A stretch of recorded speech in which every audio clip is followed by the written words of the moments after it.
Is weird, odd, strange, or just plain bizarre is really your cup of tea? Then, the Golden State Media Concepts Weird News Podcast will give you that fix. Can't believe it? Well, listen for yourself as we deliver the strangest news you definitely won't find on CNN or Fox. It's the Golden State Media Concepts Weird News Podcast.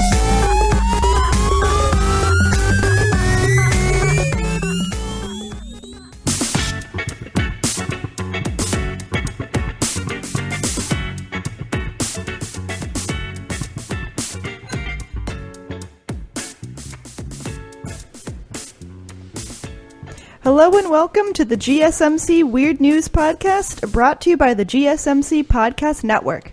I am your host, Heidi, and I'm joined by the wonderful Sarah. I'm excited for some weird news. As am I. Today, we're talking about some fun weird news stories, and we're going to start with one that I think is particularly fun, especially if you're a dog lover, which I am more of a cat person, but I'm okay with dogs. I don't hate them. So I can be kind of excited about this, especially because this is about a dog museum, but that doesn't necessarily mean dogs are everywhere. You know, I could just kind of learn about them and not have to smell them or something. You know, I could just learn about dog-related things. Okay, so it's like, you don't just go in and there's actual live dogs. Right. It's more about like the history of dogs or the history of dog breeds or something like that. Yeah, exactly. It's not like a shelter.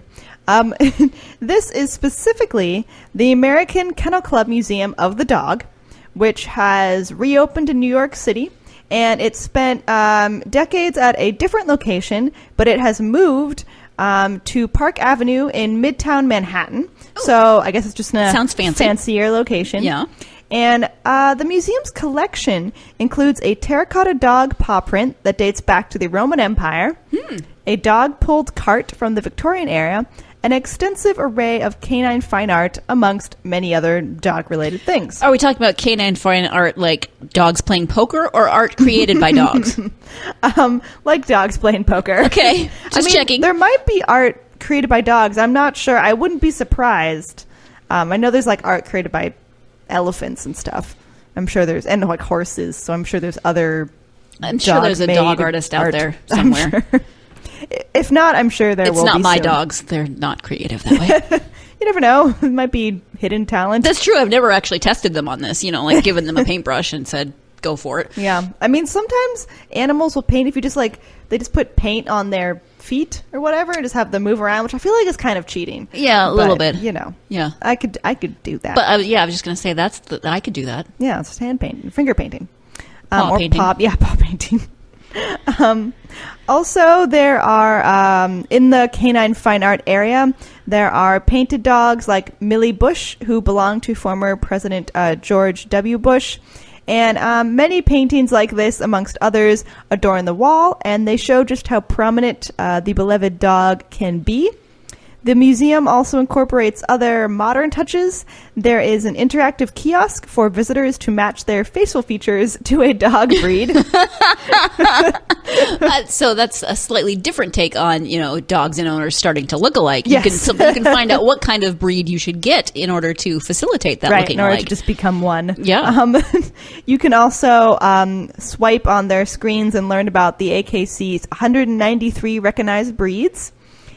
Excuse me. And you can practice dog training with a virtual puppy, which seems like it would just be, I don't know, very frustrating.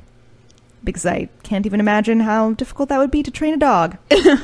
I know people who are really good at it, but I don't know if training a virtual dog is helpful. I'm not sure. 'Cause wouldn't the virtual dog just be, programmed to do...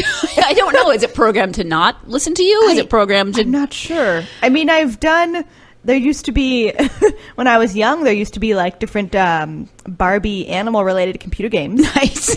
So I've trained a dog in the whatever version of Barbie computer game that was. Barbie veterinarian or something. Yeah. Or, Barbie the probably. dog whisperer. I know. I was great at that. So, Well, I mean, then- Barbie was great at that, but No. I controlled her movements. Also, part of the museum is a space which will serve as a studio for the American Kennel Club TV, which I did not know they had, but that's a thing. And really, the backdrop of the museum is a library, and they have over 42,000 books for guests to learn more about different breeds or just dogs in general. Interesting. So if you want to read about dogs in a nice, what I assume would be a nice museum. The executive director, Alan Fossel, who is an art curator and appraiser, said the museum hopes to give visitors an understanding of the history of dogs and how they came to be in such different varieties. Also, the museum originally opened in 1982 at the old AKC headquarters on Madison Avenue, but due to limited space and inadequate financial support, the museum relocated, but it has since relocated again to its current location. Oh, goodness. Yeah, so it's moved. So, yeah, if you think you know where the dog museum is, you should definitely check the address before you go, because it Right. seems to move a lot. You should Google it, because you might not actually know where it is. That's right. Now that the dog museum has found its way to its current home, it is reuniting with the AKC, and that is all under one roof. So I guess it didn't used to be connected to the AKC in the past. Huh. Also, Brandy Hunter, who is the Vice President of Public Relations and Communications for the American Kennel Club, says the club hopes the move will boost museum attendance and put the collection back on the world stage. Was it on the world stage at one point? I'm not being sarcastic. I'm just curious. I guess... I mean, it sounds like it. Yeah, I guess it was at some point. Maybe in its original location, and then after its move, it wasn't. I'm not sure. I don't know. I mean, it sounds like a pretty big collection. Mm-hmm. So I would be interested. Again, not really as a dog person. I would still be interested. And Brandy Hunter said, "We know how much New Yorkers love their dogs, and we're very excited to educate them more about their dogs and help them discover new breeds they've never heard of before." Overall, the museum's collection boasts 200 pieces that put man's best friend on full display. Although it is a museum about dogs, you probably want to leave your dog at home. The museum is for humans only, but service animals are allowed inside. Right. On a side note, going back to something you said earlier, you said 193 recognized breeds, which sounds like a lot, and also like not enough. I like agree. There's so many dog breeds out there, and more all the time. Right. I'm amazed by that. I agree. I feel like those are the breeds that appear in the dog shows, but I don't know. I feel like there are more. I mean, there are mutts. Yeah, but yeah. those Probably aren't not counting recognized those. breeds. Yeah, unfortunately. Moving on to our next story. This is also an animal-related story, but this one is not quite as cheery as the dog museum. Oh. This Okay, is actually, I'm ready. Yeah, this is actually about a cat. So, not to necessarily boost cat. I don't know, love of cats. Okay. This is about a mountain lion which attacked a Colorado runner. However, the runner ended up defending himself, and he actually choked the mountain lion to death. I heard about that. I didn't read the article, but I saw the headline somewhere about, killed it with his bare hands. Oh, well, here we go, Sarah. We're going into it. I'm okay. So, while the runner was trapped by sharp claws and the teeth of a mountain lion, he fought really hard for his life. He was able to break free and then choked the animal to death. And this is according to wildlife officials. Wow. The man was running by himself in the Horsetooth Mountain open space near Fort Collins, Colorado, when he heard something behind him. That's never how a good story starts. No. When he turned around, an 80-pound mountain lion attacked him. And again, that is according to the Colorado Parks and Wildlife officials. And the lion was young, but he bit the runner's face and wrist. The runner managed to break free and then killed the lion, of course, in self-defense. The autopsy, I believe, of the animal confirmed that the animal had been suffocated.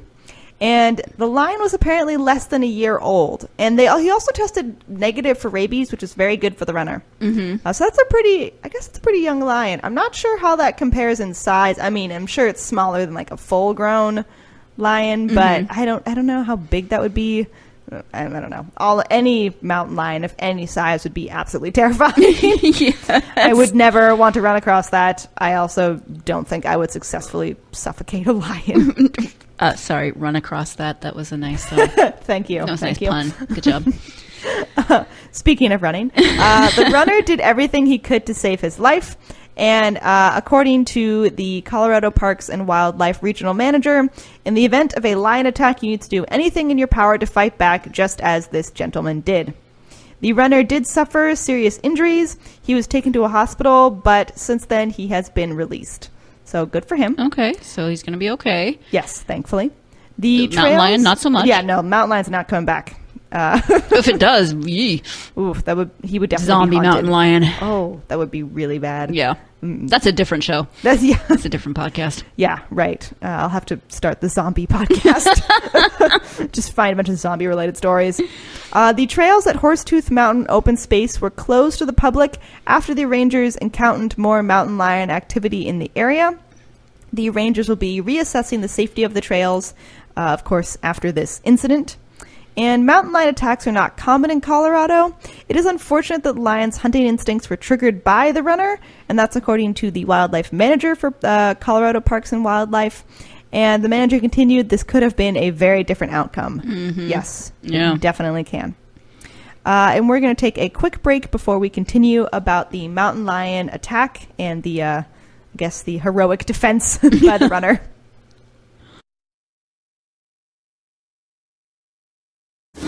Check out the show built around the women of MMA. From the UFC to the extreme cage fighting, we got the fights covered. Listen. It's the Golden State Media Concepts Women's MMA Podcast. The latest news of upcoming fights, discussions of previous matches. Join us as we talk to and about the biggest names in women's mixed martial arts, past, present, and future. When it's the women's fight game, you know where to listen to. The Golden State Media Concepts Women's MMA Podcast.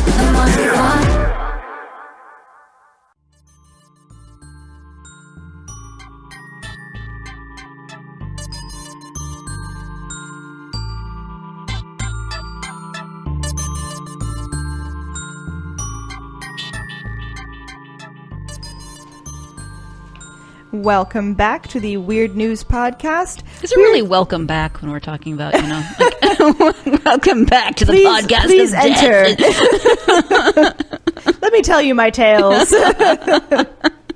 But yes, let me tell you my tales. Yes. We are continuing to talk about the mountain lion attack that occurred in Colorado. It does not necessarily end like you thought it would because the runner was able to defend himself. And again, as I mentioned before the break, the manager of this wildlife area did note this could have been a very different outcome, which, yes, it definitely could have. However, fewer than 20 people have been killed in North America by mountain lion, and that's in more than 100 years. Right. So it's not super common, which is good. So you don't have to just freak out, Right. but just be aware of your surroundings. Yeah. Well, I mean, yeah. If you are an outdoor enthusiast, just know where you're going. Are Yes. there what wildlife is common in that area, and what precautions should you be taking? Yeah, very true. And again, I mean, if you hear something around you, if you do ever end up in some sort of situation like that with a wild animal, defend yourself. I mean, with a mountain lion, it's not like an animal that you can just scare off. Right. So please beware. Also in Colorado, 3 people have been killed and 16 have been injured in mountain lion attacks, and that is since 1990. The Or lions, just don't move to Colorado. Yeah, just be careful. The lions tend to avoid humans in general. Yeah. And that's, I mean, mountain lions are kind of everywhere across the U.S. So, I mean, they're like in California and obviously in Colorado, and so they're pretty common. And There's if one it- in my sister's house. Yeah. It's dead. What? Oh, my brother-in-law. Oh. I was going to say, It's like taxidermied. a pet? No, it's Interesting. taxidermied. Like, do they have, like, the sort of bear rug thing going on? Or No, is it- it's actually the physical lion, The like whole just thing? the whole thing. Yeah, taxidermied. And I appreciate it more than a lot of my brother-in-law's family. They have them like taking down a deer. Taxidermy is Wow. like actual like scenes. His is just sitting there very demurely. I feel like that would take up a lot of room in your house. It does. It does. Is that just like in an entryway? It's been they've lived several places. Sometimes it's in his office. Sometimes it's in various places. I'm actually not sure where it is in their current house. Possibly the garage. You know, I don't really think I would like that. You know, it's nighttime. You just kinda you walk into out your house. You just feel something furry, and no. Yeah. Just see the light reflect off the eyes. No, thank you. Not my jam. Oof. Well, let me just warn you now. If you fly into Montana into the Missoula airport, there's taxidermied animals in the baggage claim. What? So. Like in the airport, or people are just shipping their taxidermied animals? No, in the airport, as decoration. Whew. Yeah. So no, I don't. I think I'll be avoiding that. And I believe there is a mountain lion taking something down. I can't remember what it is. Wow. Mm-hmm. So not only did they have to taxidermy the mountain lion, they have to taxidermy the being attacked animal. Yeah. I think it's a deer. No, taxidermy is not really my decoration of choice. It's not your jam. No, probably not. Not in my house. The lions will just be outside. That's right. They'll just be surrounding my house, but not in it. Also, in a Facebook post, this comes from the Colorado governor, Jared Polis, and he said that although the runner was able to kill the lion with his bare hands, others should try to stay away from lions and back away slowly if possible. Do not try this at home, no, people. Just as I will be avoiding lions, whether taxidermied or alive, I will not be coming across them.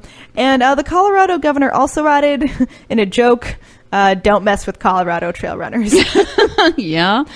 Yeah. I can't, whenever I hear stories like this, I cannot imagine. I try to picture how I would react, and mostly it's just in terror. I would just die. Oh. I just don't. I mean, my hands are so small. Right. I mean, I know you're supposed to curl into the fetal position, try to protect your vital organs, hands over the back of your neck, those sorts of things. But I didn't even know that. Still going to have a lot of damage inflicted on you. Yeah, I mean, if not death. Even though this man was able to defend himself, he definitely had a lot of damage and a lot of injuries. Yeah. So it grabbed his head, which I guess is how they take down prey. But yeah, no, thank you. No. I would not stand a chance. Also, I would never be trail running anyway, so. So you're fine. Just stick to the treadmill. Yeah.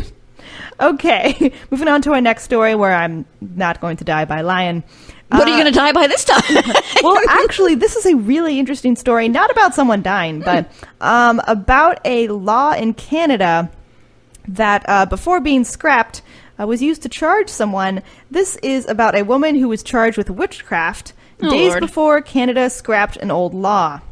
So Canada has repealed a number of so-called zombie laws that remained on the books after they were found to be unconstitutional, redundant, or just sort of old and weird. One law. I wonder if we have zombie laws. I don't know. Now I want to know. Potentially. I mean, I don't know. Or Canada. We did. Right. I'm not saying yes. It'd be interesting either way. We did, or we still do. We probably did, but yeah, I don't know. Interesting that Canada still kind of had them. One law that was removed from Section 365 of the Canadian Criminal Code. Oh, that's my favorite. It's my favorite code. That's the law that makes it illegal to practice fake witchcraft. Oh, you can practice real witchcraft? I can't say that. That's Section 366. As the law goes, this has, it's pretty interesting. Everyone who fraudulently pretends to exercise or to use any kind of witchcraft, sorcery, enchantment, or conjuration undertakes for a consideration to tell fortunes or pretends from his skill or in knowledge of an occult or crafty science to discover where or in what manner anything that is supposed to have been stolen or lost may be found. Anyway, if you're practicing fake witchcraft or crafty science, which is my favorite phrase out of that, or telling fortunes, enchantments, things like that. Right. But only if it's fake. Like, if you really can find things for people, then that's fine. Yeah. But well, this is also, it seems like it's trying to avoid people from being swindled. And I guess that's good. I'm sure this used to be a more common occurrence in the past, in Canadian past. But Canada of yore. Right. But this is made to help people not get swindled. However, despite the government's labeling that the law is archaic and should be erased, an Ontario woman was charged with fraudulent witchcraft, fortune-telling specifically, just 2 days before the law was eliminated. So she was charged. Was she sentenced, or I mean, did they take away the charge after the law was removed? How'd that work? Well, the tale continues. The police said that allegedly a local woman who maintains an alias and holds herself out to be a self-proclaimed spiritualist, medium, or then they use another word that I'm not even going to try to say, attempted to elicit funds from a resident in return for protection from some kind of potential danger likely to occur on this resident's family. So she basically falls exactly into this law. Right. The accused woman, who is 33-year-old Tiffany Butch, goes by the nickname White Witch of the North. Nice. She says that's a misnomer. She said people... I would. So it's not her own name for herself? No. People proclaim me a witch here and give me a nickname, but I'm not a witch. I'm a psychic. That is according to Tiffany.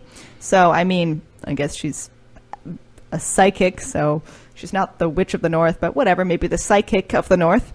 A spokesperson for the police told news outlets that they use the most applicable laws on the books at the time of the alleged offense, which would be this law. And it was reported when 2 other Ontario women were charged posing as witches. A person convicted of the crime faces up to 6 months in prison or a $2,000 fine or both. So this woman, Tiffany, is not the only one to be charged with this law.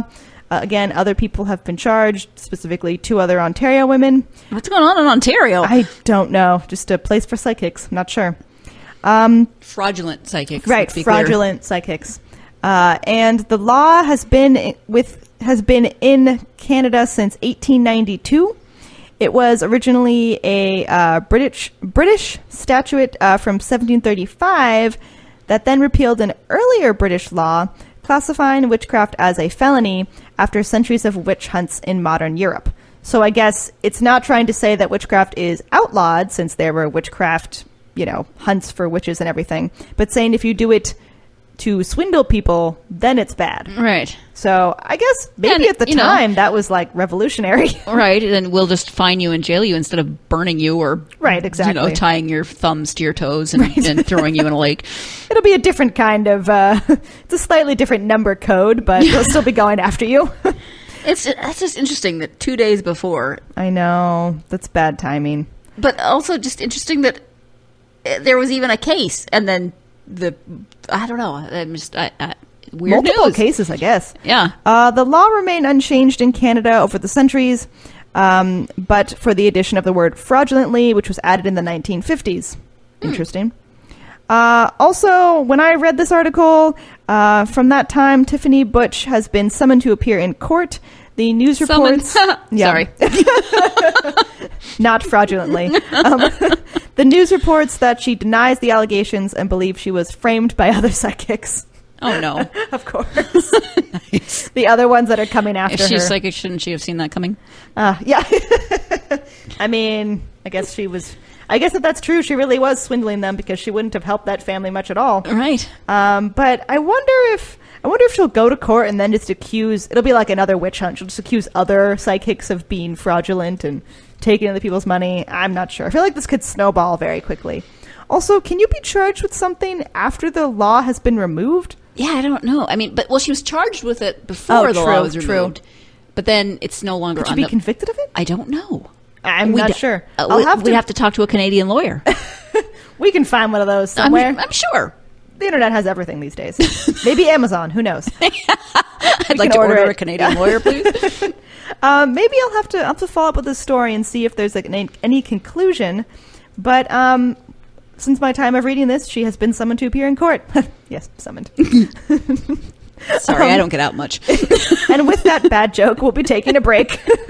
And we'll be right back to talk about some more weird news stories. This is your ultimate stop for everything sports. The Golden State Media Concepts Sports Podcast. Should I say more? From the NFL, MLB, the NBA to MMA, it's all in here. The Golden State Media Concepts Sports Podcast. Listen now.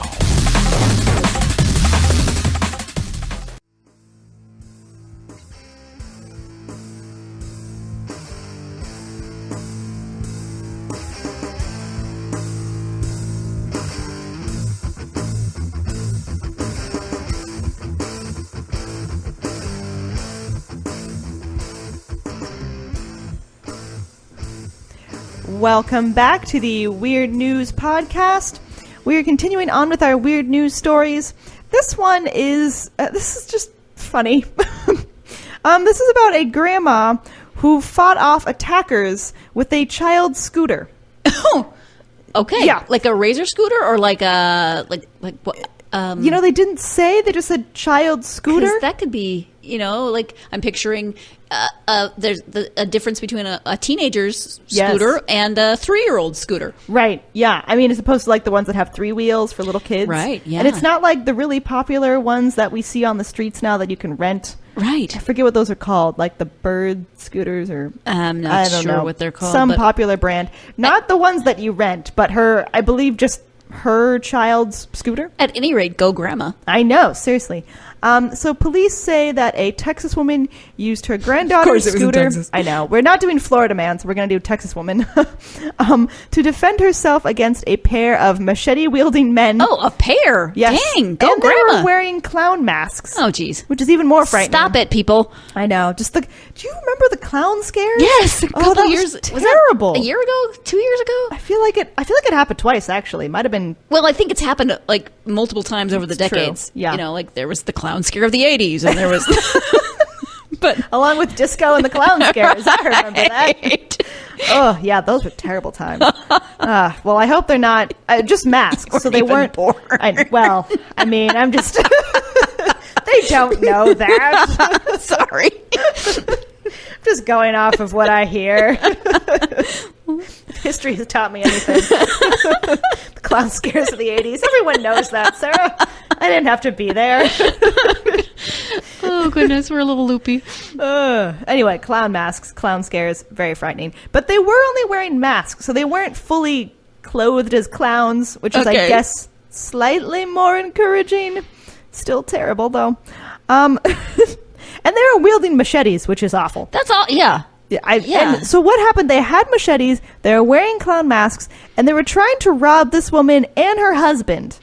Okay, so were they in their home? Was this a home invasion? Well, there was a scooter, so they had to be somewhere. Right, so they were outside.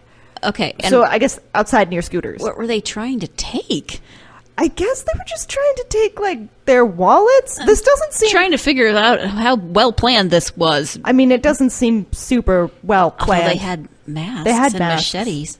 Yeah, that's true. That's just something they keep in their trunk? I don't know. When the robbing bug just, right. I don't know, just comes along. So they were trying to rob this woman and her husband.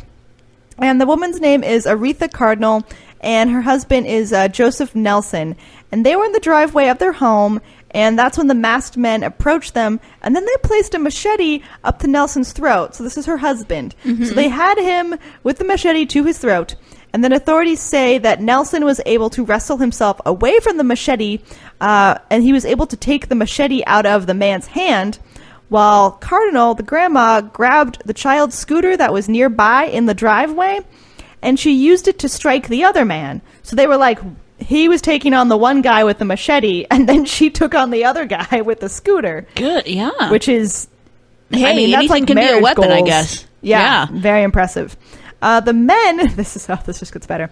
The men then tried to run away, well, but the couple chased after them, and they smashed their vehicle's window with the scooter. So probably not a plastic one. That's true. I guess, I feel like the Razor scooters are pretty heavy. Yeah. I think you could probably use that to smash a window. Some damage. Yeah. I mean, I also feel like that because you have the joint between the handle of the scooter and the part with the wheels, you can get some good swing into it. Sure. I feel like you have some good momentum going. There's some physics happening there. But I also love that they didn't just let them get away. They chased after them. They're she was like, you just put a machete to my husband's throat. We're not letting that pass. Right. She was like, I hate clowns too. Right. So we're coming after you. I hate clowns and I hate machetes. She probably likes scooters a lot more now after this. I would think so. Yeah. And also she should get a scooter sponsorship. Ooh, that would be a good one. Yeah. Or just, she should enshrine a scooter in her house or something. That too. Just to remember. Yeah. She should at least keep the scooter for self-defense. But also, I love that the men were just running away on foot. They were running away in their car, and they still went after them. Right. So this is an awesome couple. So they smashed the vehicle window with the scooter. And the good news is that the 2 suspects, the men who tried to rob them, have been jailed on aggravated robbery charges. So thank goodness for that. I don't know. I mean, I guess that means there are just fewer clowns out there who are going to try and scare us. Right. I'm not ready for that. Take note, clowns.